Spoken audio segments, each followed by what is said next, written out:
kasi yung kumot.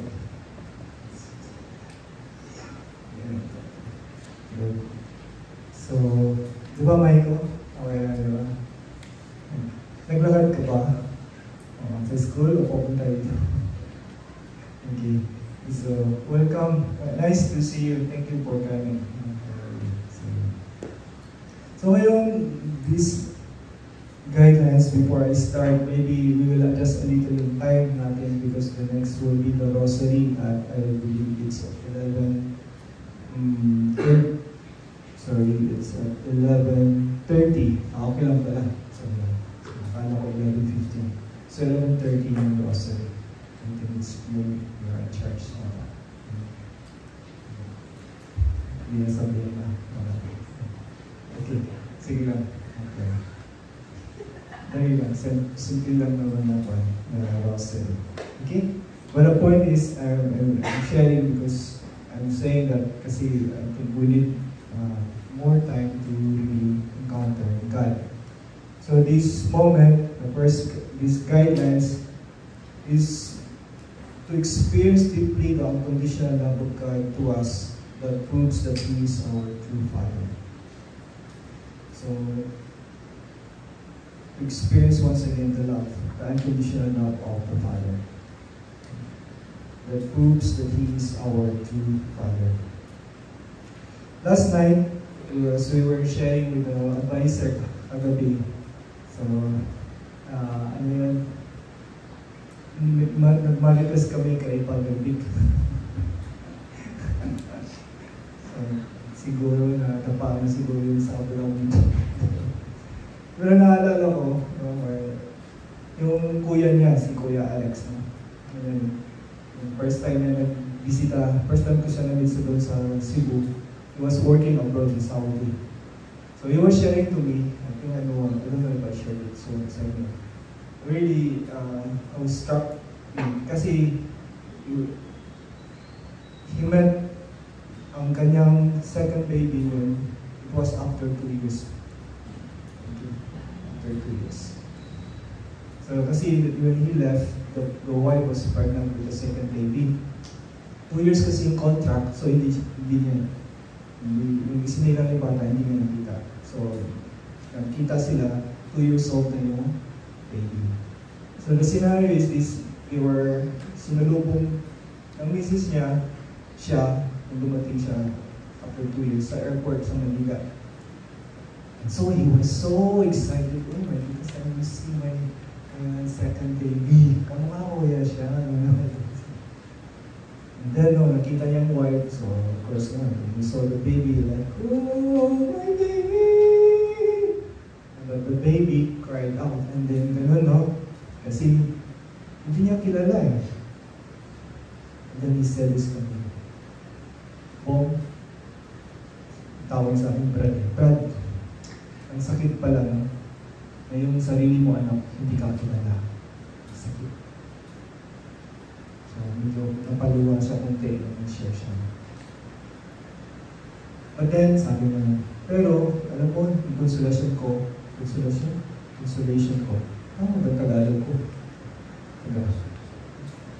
Yung consolation ko, nung after 2 months, yung first time ko narinig sa bibig ng aking anak, Apa. Kasi hindi ma-pronounce yung Papa eh. Apa. Alam mo, Brad, sobrang tuwa ako. Finally, yung anak ko, ay nakilala na ako. Probably this is really the feeling of the Father to us. Ang sobrang saya niya, pag talagang kilalaan natin siya na ating totoong Ama. Hindi lang natin alam, at hindi lang din natin alam na nasasaktan siya na hindi natin siya kinikilala as totoong Ama. Or nagdadawag tayo sa Kanya na siya yung totoo natin Ama. I remember Philip, an Australian whose father was from Cebu. Ay, yung mama pala niya is Pinay. But his parents got separated and the mother got married to an Australian. So, si So he was an Australian citizen. But he was really longing to meet his father, na makilala niya yung papa niya. So when he was old enough, pumunta siya ng Cebu. At hinanap niya yung papa niya. After a month ng paghahanap niya, nakita niya yung papa niya sa cemetery. Patay na pala yung papa niya. It was so sad. He was so devastated. Oh, I went this far to look for my father. Pero I didn't know that patay na pala siya. So it was very sad story. And I learned this story, to share this story for us because for us na. Kasi he was in our recollection. He was in our encounter. And after the talk of God the Father, he shared this. And he said, I thought I lost my father. But today I realized that I have found my real father. I was looking for my biological father, my earthly father.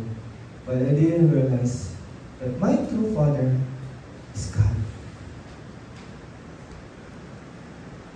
Kaya yung pagbisita niya doon, it was like a blessing in disguise.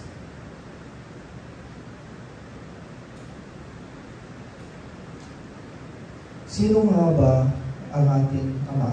Diyos Ama. In Genesis, well, you see this, no? Just reference now because you have heard this. In Genesis chapter 1, verse 10, verse 12, verse 18, verse 21, verse 25. Dami yun. Ano ba yan? Nalilito na ako, Father. Isa-isa lang muna. Genesis chapter 1, okay? Verse 10, verse 12, verse 18, verse 21, verse 25. Parehas lang sila. God saw that it was good. When He created the creation story, pagkatapos yung gawin yun, God saw that it was good. And then, sa verse 26 at verse 31. Verse 26, when God said, let us create man in our image and likeness. And the end of that, verse 31, God looked at everything He had made and found it very good. Not only good. When God created us, we perfect the creation story. Tayo yun, you complete. We complete it. As if the creation was created for us, which is the truth. God created the universe billion years ago, Milky Way, then our solar system, and the blue planet called Earth. Para kanino? For you and me. Naniniwala ka ba?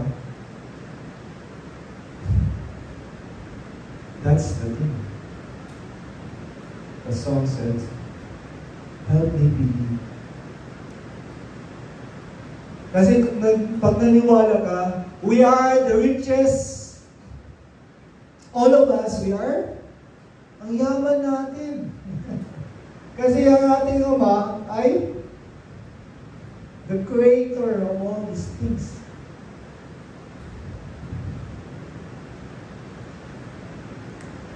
And He found it very good. Tayo ang nagpakumplito sa saya ng Panginoon. In Psalm 139 verse 14, I praise you, for I am fearfully and wonderfully made. Ano tayo ginawa ni Lord? Fearfully and wonderfully made.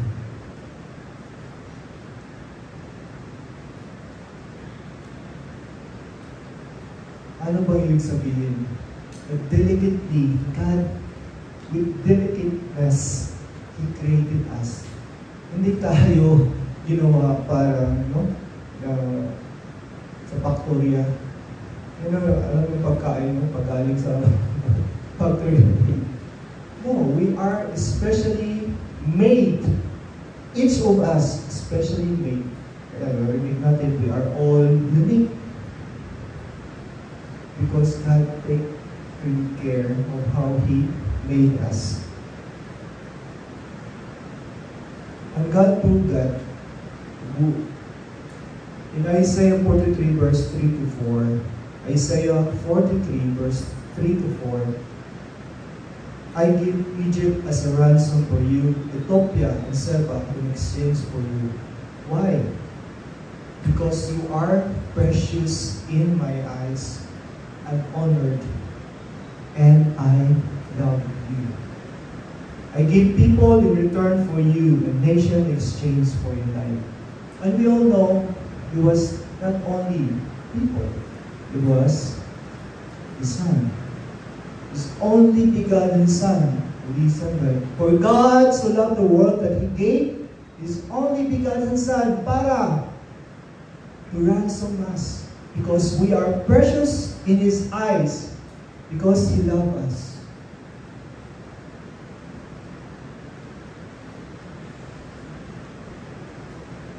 But yet, we come to our drama in Isaiah 49 verses 14 to 16. Isaiah 49, 14 to 16. But Zion said, the Lord has forsaken me. My Lord has forgotten me. Ilang beses lumalabas sa isipan natin, diba, Jamil? Kung nalugi tayo sa ating Lord, pinabayaan mo ako. Bata-bata ko pa, Lord. Saan ka ba, Lord? Tama ba, Lord? So, medyo meron na highlight ka. Hindi man nila alam yan eh. Dami nating drama sa buhay. Tama ba?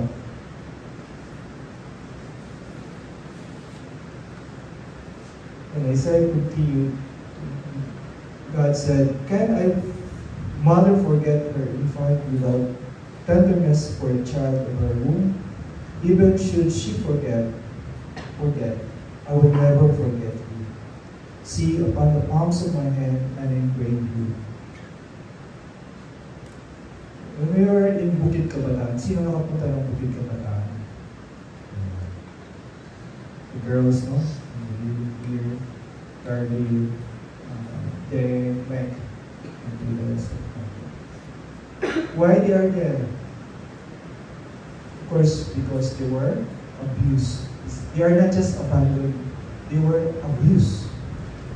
Sad to say, they were abused by, some of them are abused by their own parents, by their own siblings, by their own family.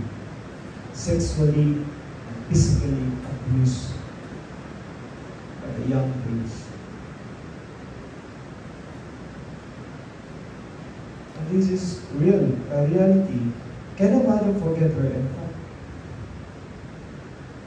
But God is saying to us, even should she forget, I will never forget you. See upon the palms of my hand and I engrave you. Luma na yung aking story eh. Kasi yung si Claudine Barreto, in-engrave ka din. Kinatuan niya si, nalimutan ko na sino yung katong na dito. Pangalan. Forget. Sinin ko yan yun. Dapat yan. Dami siya. But anyway, nakatato yung pangalan na pero iniwanan siya. Sakit? Pero alam niyo, hindi man drama, no? But where is this in reality? Upon the palms of my hand and engrave you.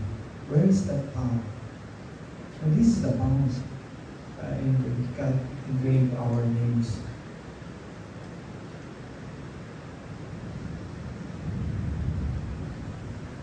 I will never forget you. You are engraved in my hands, you are engraved in my heart.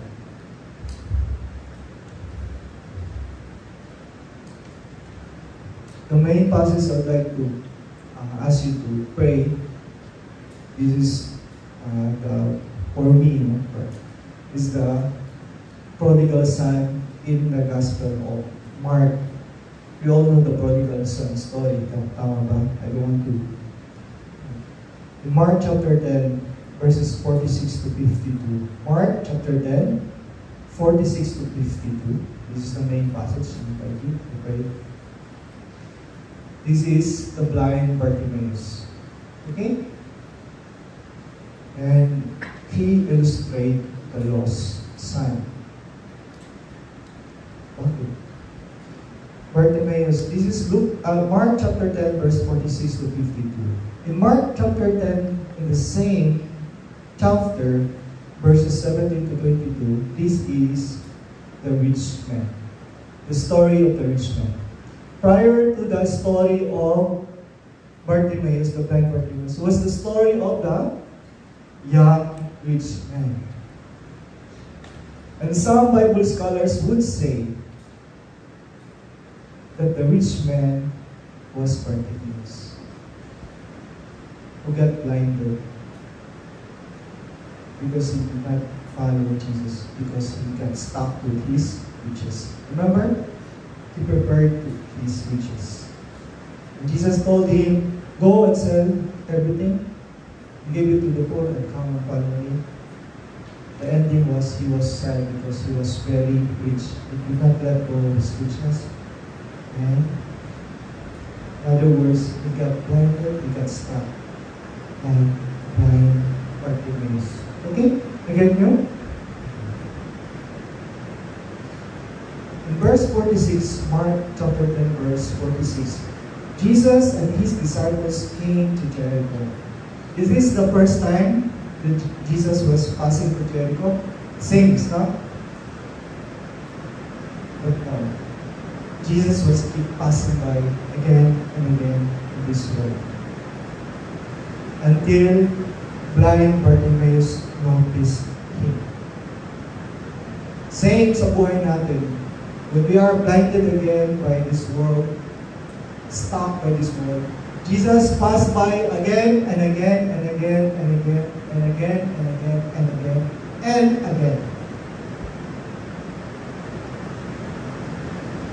Sabi ko kanina, I was quoting Catechism of the Catholic Church, 2567. Catechism of the Catholic Church, 2567. Man may forget his Creator and hide far from his face, yet the living and true God tirelessly called each person to that mysterious encounter known as prayer. Tirelessly.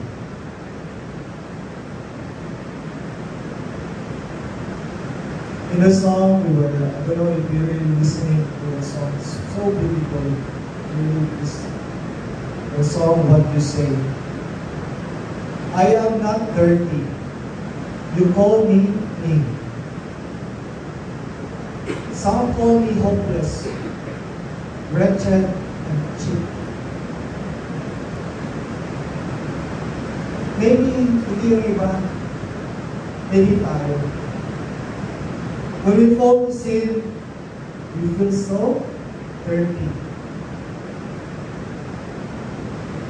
But yet, in the eyes of our God, He saw us clean. Some call us hopeless, wretched, and cheap.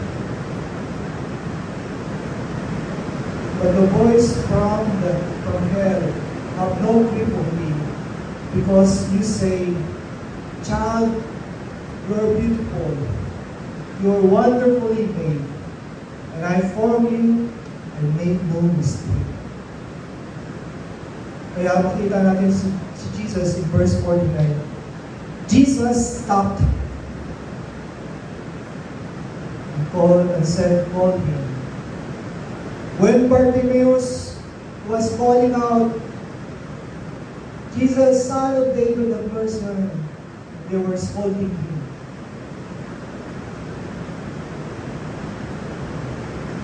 And Jesus stopped. I like this. Hindi na pumunta si Jesus. But Jesus, stop these voices. Tumahimik ka. He said, call me. I call you.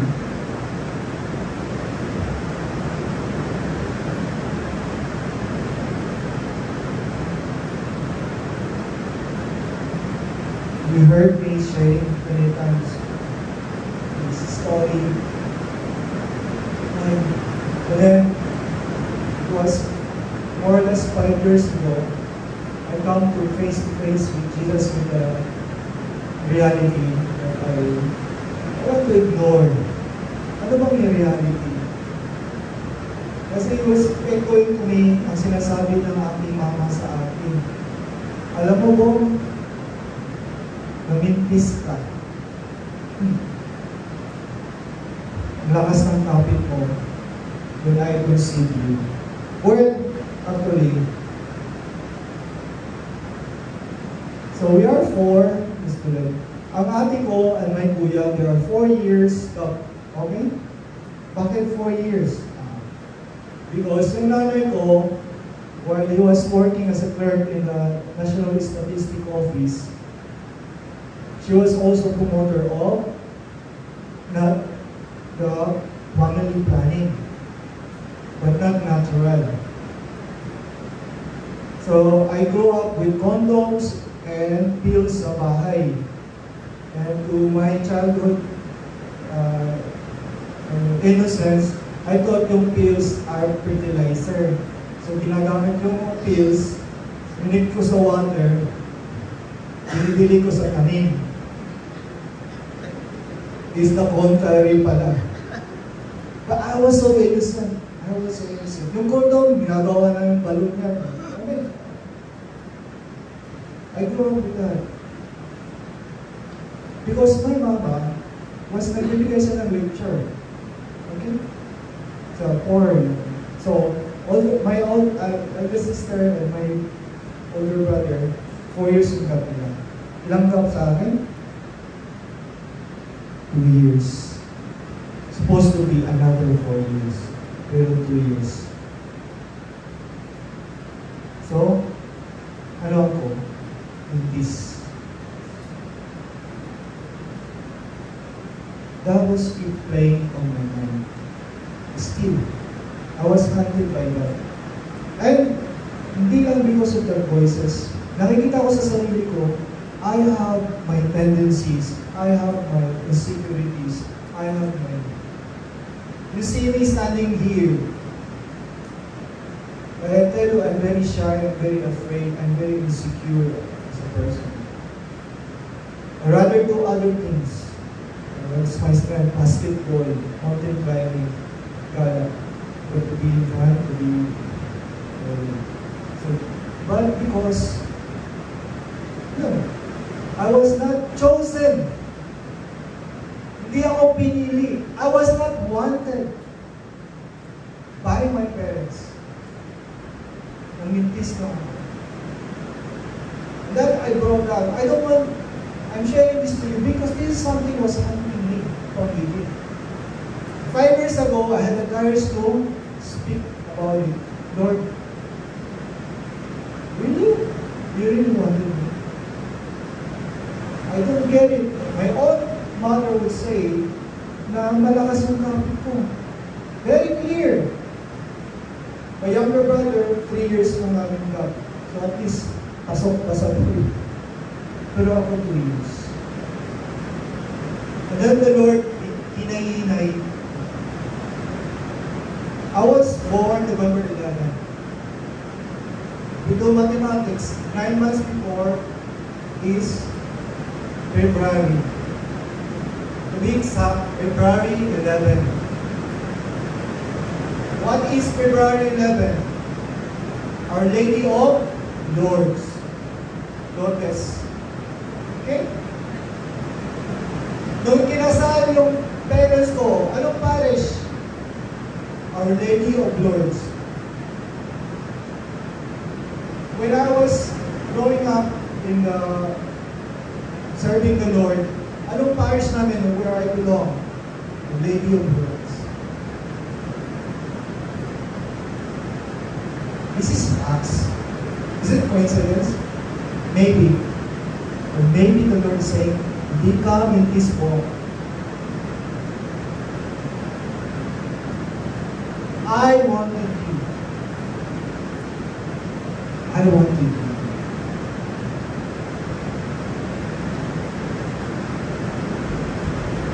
But make no mistake. You are not a mistake.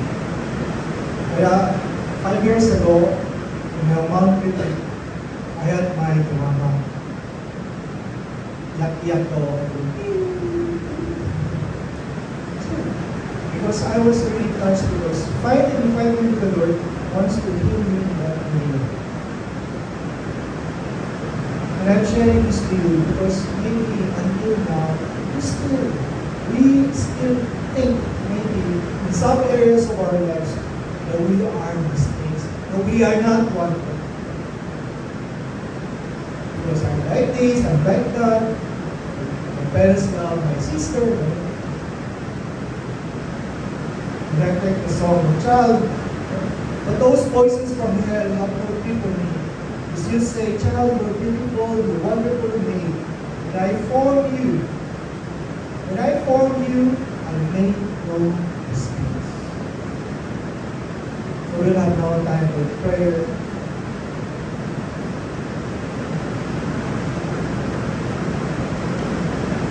So just very simple question.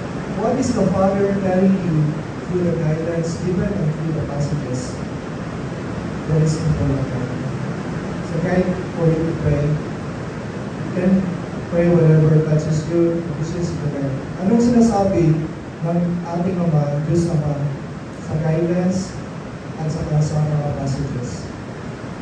Pangalawa, how does God, our Father, prove that you are not a mistake? How does God, our Father, prove that you are not a mistake? Paano niya pinakita na tayo ay hindi mistake?